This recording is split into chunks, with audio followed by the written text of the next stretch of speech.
Buenas noches. Quiero darle las gracias a Dios en esta noche.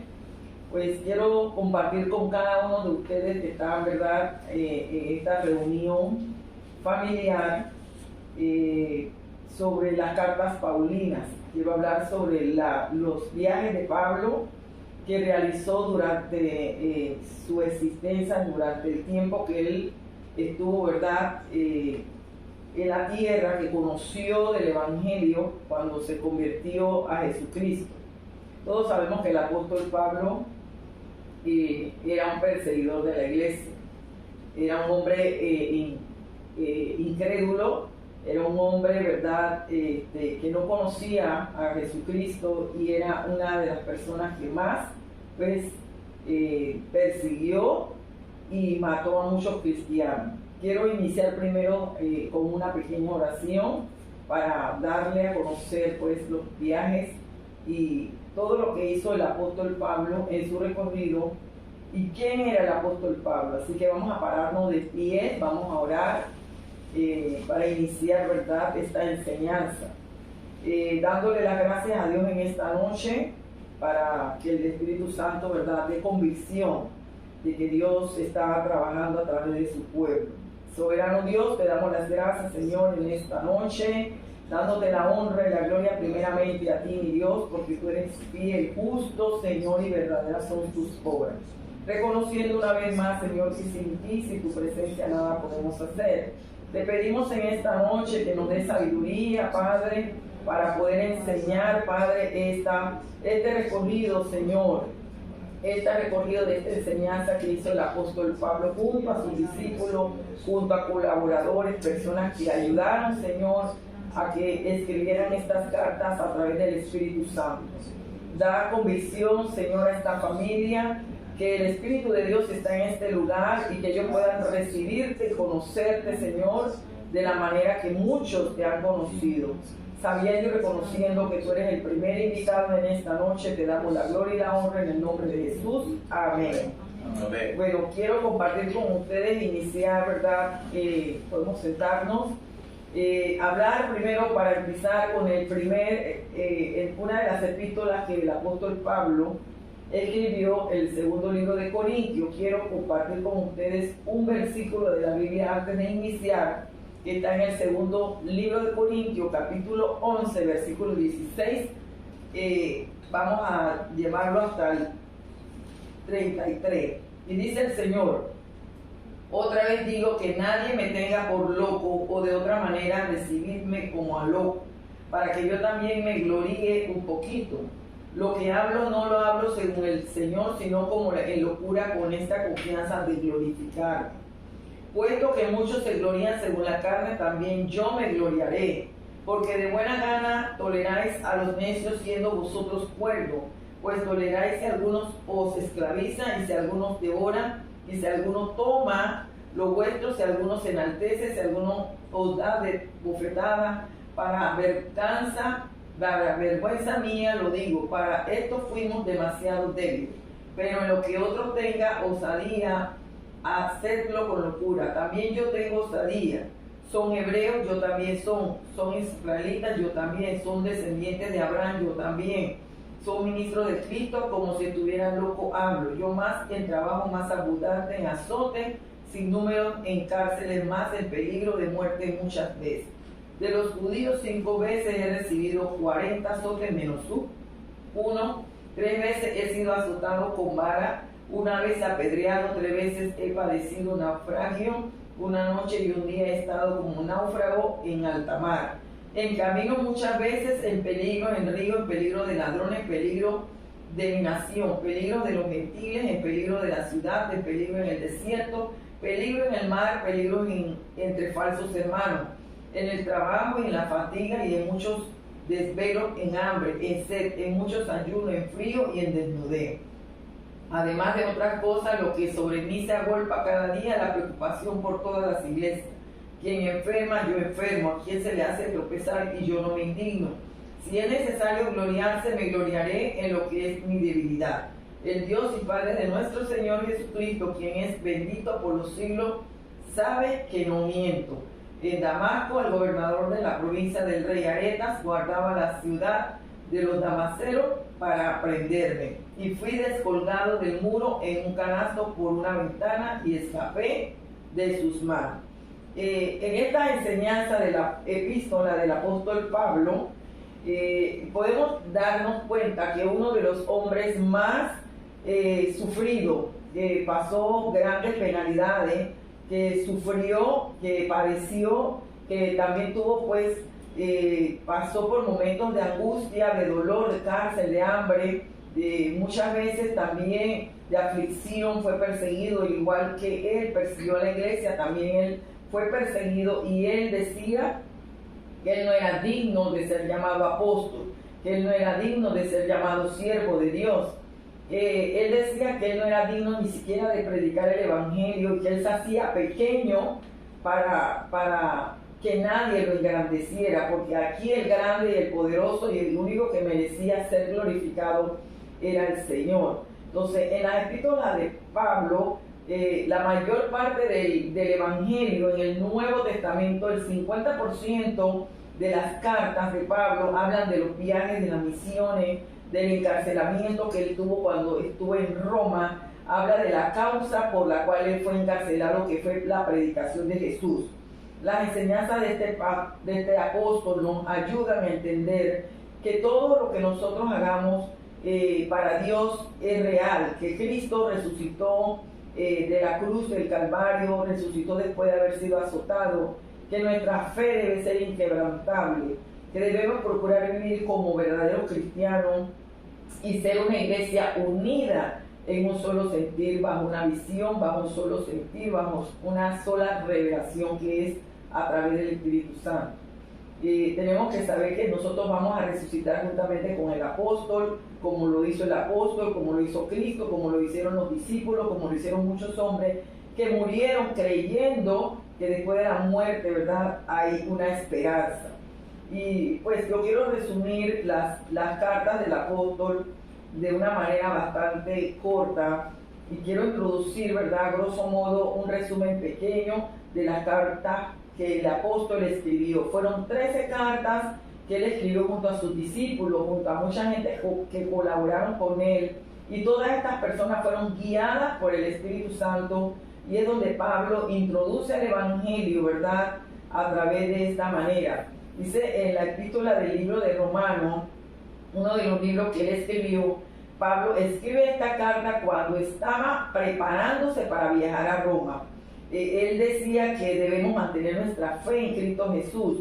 Él presenta a un Jesús que nos puede ayudar. Él presenta a un Jesús en la cual nosotros, como hombres de Dios, mujeres de Dios, aún como incrédulos, no podemos perder la esperanza. Debemos tener convicción de que Él es el único que salva y que Él es el que nos da las buenas nuevas de salvación. Nos exhorta a vivir con amor y también a vivir como hombres de Dios cristianos, confiando en que nuestra fe no es en vano. En el apóstol también escribió el libro de Corintios, Primera de Corintios y Segundo de Corintios, donde podemos resumir que el apóstol hablaba allí en esta carta a un pueblo que practicaba la pureza. Él exhortaba al pueblo a practicar los deberes conyugales, a respetar a sus esposas, a ser hombre de una sola mujer, a respetar el matrimonio, a honrarlo, a no mancillarlo. Habla de los dones espirituales, habla de los ministerios, sobre todo habla del trabajo de ser llamado hijo de Dios. Habla de que como cristianos tenemos que parecernos a Cristo y debemos ser como obreros aprobados delante de Dios, y los dones y los frutos del Espíritu Santo aparecen en el primero y segundo libro de Corintios, donde representa al hombre de Dios con todos los frutos que debemos practicarlo y sacar de nuestras vidas el pecado, aborrecerlo. Debemos guardar la santidad. Habla de la Santa Cena, también explica de que debemos comer y tomar la Santa Cena como una persona realmente comprometida, reconociendo que el Señor practicó este acto en su memoria para que cumpliéramos con su ley, y reconociendo de que allí cada vez que tomamos la Santa Cena lo debemos hacer con a manera de santidad, guardando los mandamientos. no haciéndolo a la ligera. Debemos saber que el Señor habla de que debemos morir a nuestra carne antes de tomar, ¿verdad?, esta Santa Cena. No lo debemos hacer con ligereza. Ahí también podemos hablar en el libro de los Gálatas. El apóstol Pablo amonesta a este pueblo, a esta ciudad, porque muchas veces se dejaban confundir por falsas doctrinas. Ellos se fascinaban con actos que hacían gente fascinerosa, de magia, de rito, de adivinación, aún conociéndolos. Hay muchos cristianos y muchos hombres de Dios que conocían el Evangelio porque se les había predicado, habían visto la manifestación del Evangelio, los milagros, los prodigios que hacían los discípulos de Pablo a través del Espíritu Santo y que hizo Jesucristo. Y muchos se dejaron confundir porque habían gente judías y gente también cristiana, pero dudaban de la fe. Y una de las cosas que Dios habló a través del apóstol Pablo en Gálatas 3:5 es que nosotros debemos hacer las cosas a través del Espíritu Santo, ser guiados por el Espíritu Santo y hacer las obras de Jesús por fe. No debemos actuar con prudencia, sino debemos actuar por fe, ni tampoco debemos hacerlo a la ligera, porque debemos entender que Dios no es un Dios de idolatría, no es un Dios que está reflejado en una pared, es un Dios de poder. Y el libro de los Efesios, también el apóstol Pablo insta a los cristianos y a todo el pueblo que debemos estar preparados como cristianos. Debemos tener armaduras, debemos entender que nosotros no luchamos contra carne ni sangre, sino contra las hechazas del enemigo. Y tenemos un enemigo llamado Satanás, que es con el cual nosotros peleamos todos los días en nuestra batalla diaria. Debemos pelear con el uniforme de la fe. Tenemos que tener esa doctrina bien fuerte en nuestro corazón y saber que debemos derribar los planes del enemigo también a través de la oración, a través de la unidad, a través de la perseverancia, a través de los ayunos, a través de pues congregarnos, a través de ir a la iglesia y vestirnos y revestirnos de ese poder de Dios y no andar en fornicaciones ni malas prácticas, ni tampoco practicar las cosas que le gusta al enemigo, que son las cosas del mundo. Entonces el apóstol Pablo hablaba en este libro de la epístola de Efesios que tenemos que estar preparados para deshacer las obras del enemigo en cualquier momento. El enemigo puede venir como ladrón en la noche, él va a venir vestido de lobo, pero por dentro, dice que por dentro es como un lobo, pero por fuera se puede vestir de oveja. O sea que nos puede sorprender. Quiero introducir la carta de los Filipenses, donde demuestra el apóstol Pablo que en este mensaje como cristianos nosotros no podemos ponerle excusa a Dios. Tenemos que conocer realmente cuál es el Dios que nosotros le servimos, cuál es el Dios que nosotros debemos creer. Tenemos que confiar de que Él existe, que verdaderamente Él está vivo.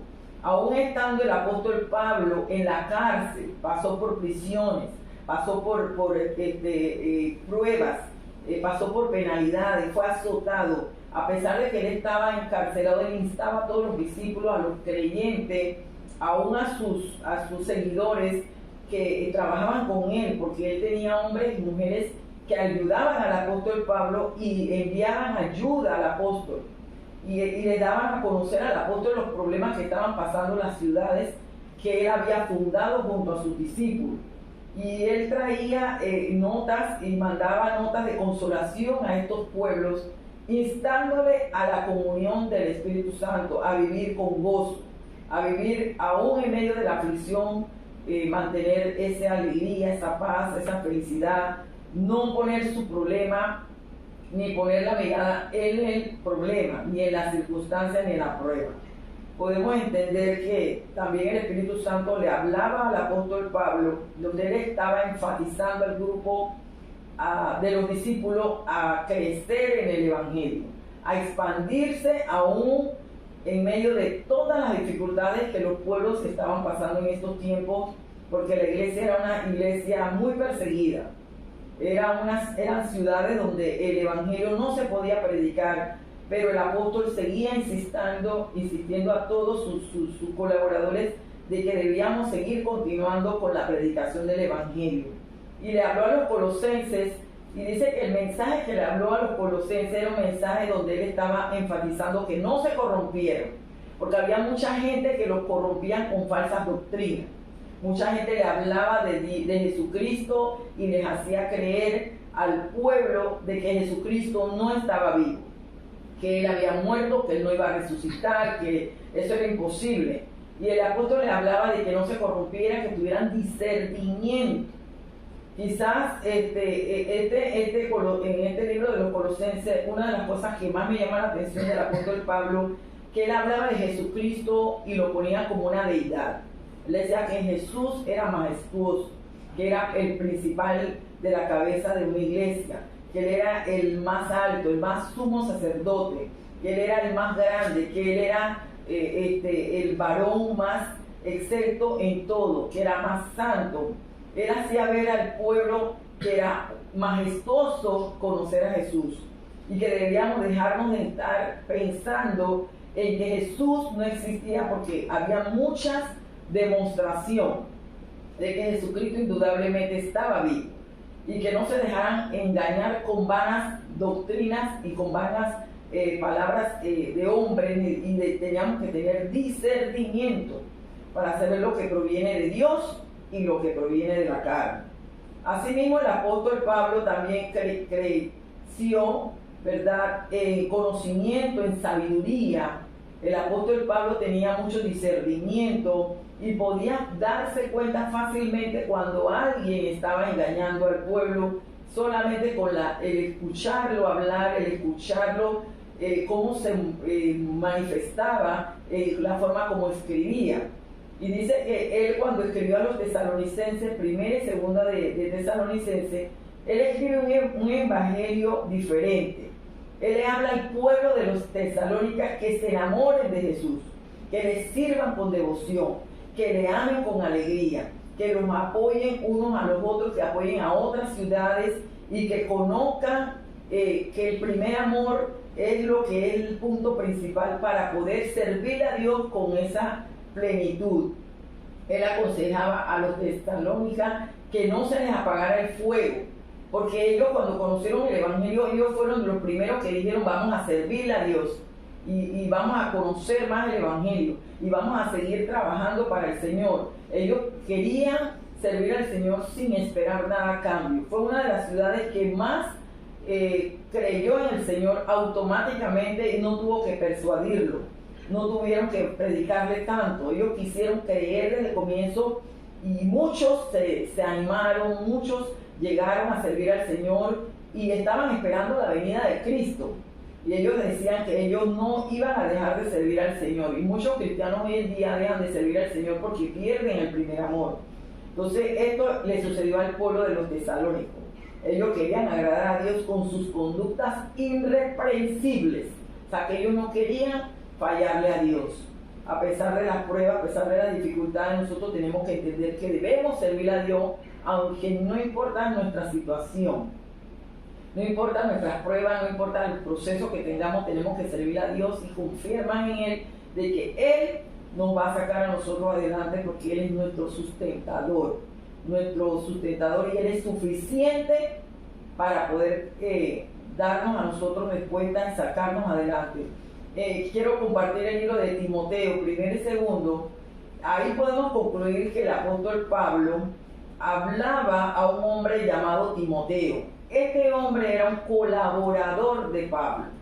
Él era un amanuense. Un amanuense, una persona que enseñaba, que él escribía mientras el apóstol estaba preso. El apóstol, a pesar de que estaba preso, no era que no tenía la facultad o la libertad de poder salir y conversar con estos discípulos, con estos seguidores. Eran colaboradores del apóstol, que estudiaban con el apóstol. Y este amanuense, que era Timoteo, escribía las cartas mientras el apóstol la dictaba desde la cárcel de Roma. Eso significa que para él no era impedimento el estar preso. Nadie podía apagar el fuego del Espíritu Santo que estaba en el apóstol Pablo. Y él le decía a Timoteo que él perseverara hasta el final, que ayudara a la iglesia a salir adelante, que trabajara con los discípulos, que a pesar de las tribulaciones siguiera amando a Dios y se mantuviera firme. Y esa fue una de las últimas cartas que el apóstol escribía. Y también le escribió que había un varón llamado Tito, que era su amigo. Y le dijo a Tito en el segundo libro de Timoteo, 4-2, he peleado la buena batalla, he acabado la carrera, he guardado la fe en la cual he retenido mi corona de justicia. Y el que recibiere esta corona recibirá al Padre. Él escribía estas cartas a Tito, ¿por qué? Porque Tito también estudió con el apóstol y Tito estaba en la ciudad, ¿verdad? Y le dijo a Timoteo que instara a Tito a que siguiera adelante para que no se apartara del evangelio. Podemos entender que el apóstol escribió al apóstol Tito, hay una carta llamada Tito, que es una carta de exhortación. Porque una carta de exhortación, así como se le envió a Timoteo, se le envió también a Tito. Y se la envió porque Tito ministraba en ese tiempo la iglesia y lo mandó a mantener su fe, porque muchas veces como seres humanos perdemos la fe. A veces no perseveramos, a veces nos cuesta seguir a Cristo, a veces los problemas nos hacen apartarnos del evangelio, perdemos el primer amor, a veces nuestra conducta nos daña, ¿verdad? Por nuestras acciones, dañamos a los hermanos que están a nuestro alrededor con nuestras actitudes, traemos confusión muchas veces, y eso le sucedía a muchos, eso le sucedía a muchas personas en la comunidad, igual a muchos pastores, profetas, que andan por allí hablando mentiras, engañan a la gente. El apóstol hablaba a Tito para darle una exhortación, de que él se mantuviera firme y se apoyara, ¿verdad?, con su hermano, su amigo Timoteo. Quiero introducirle ahorita, pues en la epístola del apóstol Filemón, a Filemón cuando escribió Pablo. Esta fue una carta bien cortita. Él le dijo a Timoteo y le dijo a Tito y también escribió a Filemón, donde él felicita a Filemón por su buen trabajo con la iglesia. Él lo exhorta y le da una carta de reconocimiento donde él lo exhorta por su dedicación, por su fe, por su amor a la obra. Él le encomienda a un varón llamado Onésimo, que estuvo preso en la cárcel, que lo ayudara, que le diera la oportunidad de capacitarlo, que lo entrenara, que le enseñara las palabras, las epístolas, le enseñara el evangelio de Jesús. Y le habla de que este varón tenía hambre de Dios. Él quería conocer a Jesucristo, él quería seguir los caminos de Dios, pero no tenía quien le enseñara. Entonces él le manda una carta a Filemón y le pide a Filemón que enseñe en la fe a este varón llamado Onésimo, para que no se pierda en el camino y para que mantenga su fe hasta lo último de la tierra, hasta que venga Cristo o hasta que Él se vaya de esta tierra. Entonces esa fue una nota que le envió el apóstol a Filemón. Y el libro de los Hebreos, la verdad que dice que no se dice exactamente quién la escribió. Mucha gente dice que la escribieron varios discípulos. Muchas veces se lo atribuyen también al apóstol Pablo, pero puede haberse escrito de diferentes maneras porque este libro de los Hebreos fue escrito después de Jesucristo en los años 70. Y ya para ese tiempo posiblemente el apóstol ya había muerto. Entonces se le escribe esta carta a varios discípulos donde le atribuyen que Pablo menciona a varios de sus colaboradores que lo ayudaron en el caminar con el Señor en el Evangelio de Jesús. Él menciona a su amigo Bernabé, a Silas, a Priscila, a Apolo, a Felipe, a Antíoco, a Lucas, menciona al libro de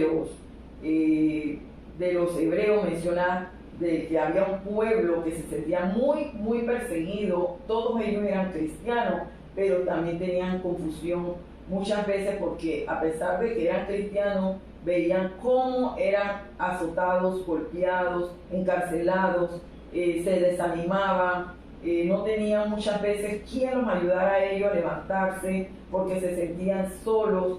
Eran hombres que avanzaron a muchas ciudades, cada uno en su lugar, en diferentes rutas. Su trabajo era levantar comunidades y preparar a muchos pueblos para el Evangelio y llevar el compromiso de la predicación de Jesús a estos lugares, dando a conocer la predicación de que Jesucristo murió en la cruz del Calvario, pero que resucitó y que el único que nos limpia de nuestro pecado, y que el sacrificio que hizo Jesús no fue en vano, que la sangre que él derramó en la cruz del Calvario no fue en vano. Por lo tanto, él instaba a todos ellos como colaboradores y discípulos de Pablo, y que fueron estudiantes, porque ellos estudiaron en una escuela llamada Epafras. En esa escuela fue la escuela donde ellos aprendieron y donde ellos estudiaron con el apóstol. Y les instruyó a que reconocieran como soberano y salvador a nuestro Señor Jesucristo. Entonces quiero cerrar, ¿verdad?, esta enseñanza de una manera bastante corta, informando pues a ustedes que están allí, que están escuchando estas enseñanzas de las cartas Paulinas, que las escribió un gran hombre de Dios llamado Pablo, que todos conocemos que Pablo antes, ¿verdad?, se llamaba Saulo, y Dios le cambió el nombre a Pablo. ¿Por qué Dios le cambió el nombre? Porque Dios lo usó como un instrumento escogido.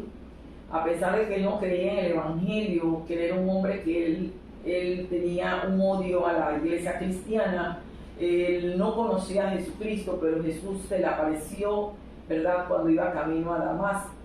Entonces el apóstol Pablo le fue cambiado el nombre de Saulo, ¿verdad?, a Pablo. Dios le dijo que él iba a ser instrumento para llevar el Evangelio de Jesús a todas las naciones de la tierra. Y por eso nos puso a nosotros como seres humanos en esta tierra, después de los apóstoles que estamos aquí como cristianos, como hombres de Dios, que muchas veces, aunque no conozcamos el Evangelio y aceptamos a Jesús, ¿verdad?, como nuestro soberano y salvador, nos convertimos en seguidores de Cristo, nos convertimos en discípulos de Jesús, en colaboradores de Jesús. Y cuando nosotros nos convertimos en colaboradores de Jesús, nosotros estamos diciendo al Señor que nosotros creemos en que realmente Él murió en la cruz del Calvario. Que el apóstol Pablo fue alguien que padeció, sufrió, fue un hombre que tuvo bastante pruebas. Él convenció a muchos, ganó muchas almas para Jesús. Y él murió de una manera muy dolorosa, pero él hizo entender al mundo de que él no era digno de ser llamado discípulo de Jesús, porque él fue un hombre en el cual más él se enfatizó en demostrar que él era una persona agradecida, porque el Señor lo viró, el Señor lo perdonó, el Señor lo limpió, lo restauró y lo escogió, a pesar de que él decía que él era un abortivo y que él era el más insignificante de todos los apóstoles. Él decía en Filipenses 1:21 que vivir es Cristo y morir es ganancia. Y de esa manera pues yo quiero instarle a que cada uno de nosotros que estamos reunidos en este lugar recibamos al Señor como nuestro soberano y salvador, que le reconozcamos que Él es el único que perdona multitudes de errores, Él es el único que limpia pecado, Él no nos señala, no nos juzga, no nos ve por nuestros errores y nuestras fallas, sino que Él, cada cual que decide recibir a Cristo en su corazón, como dice Romanos 8:28, el que le recibe en su corazón, le confiesa con su boca, ¿verdad?, será perdonado. Y Jesucristo, pues, Él perdona a todos y Él no hace acepción de personas. Así que de esta manera queremos cerrar. Primero oramos, luego levantamos para orar. Voy a pedirles a ustedes, si ustedes pues pueden repetir conmigo la oración de fe, y ahí cerramos, ¿verdad?, esta enseñanza. Vamos a orar primero dándole las gracias a Dios por esta pequeña enseñanza, dándole la honra al Padre. Soberano Dios, te damos las gracias, Señor, por este momento. Reconocemos, Dios, que somos pecadores. Reconocemos que te hemos faltado y fallado. Sabemos, Señor, que no somos perfectos, pero tú eres experto, Señor, en perdonar multitudes de errores. Hoy te pedimos, Señor, que no nos veas, Señor, nuestros errores, sino que nos acepte tal cual somos y nos ayude a caminar contigo, a conocerte. Hoy estamos aquí reunidos, Padre, para darte la honra, para darte la gloria, y reconocemos, Señor, que tú existes, que tú moriste en la cruz y que tú estás, Padre, sentado en el trono, que tú te bajaste de esa cruz y que tú de verdad estás vivo y resucitaste al tercer día, como lo dijiste. En el nombre de Jesús lo creemos. Amén. Amén. Ahora quiero pues preguntarle a ustedes si están dispuestos a hacer una oración de fe, y para que repitan conmigo después de mí y reciban pues al Señor como soberano y salvador, el único que tiene, ¿verdad?, el poder para limpiar pecados y para hacerle una criatura nueva. ¿Aceptan a Jesús como su Salvador? Ok, vamos a repetir entonces después de mí esta pequeña oración. Señor Jesús, te damos las gracias. Te pedimos perdón en esta noche. Te reconocemos como soberano y salvador. Inscríbenos en el libro de la vida y bórranos del libro de la muerte. No somos dignos delante de ti, pero tú, Señor, eres grande en perdonar errores y pecados. Nos entregamos en esta noche para que seas tú el que ocupes el primer lugar en nuestros corazones. Gracias, Jesús. Te alabamos y te bendecimos. Amén. Bueno, démosle un fuerte aplauso al Señor. Le damos las gracias al Padre y al Espíritu Santo en esta noche. Bienvenido y le damos la honra y la gloria al Señor, que ahora son una nueva criatura en Cristo Jesús. Los invitamos a que sigan yendo al culto y que sigan escuchando la palabra del Señor. Saludos y bendiciones. Dios les bendiga. Amén.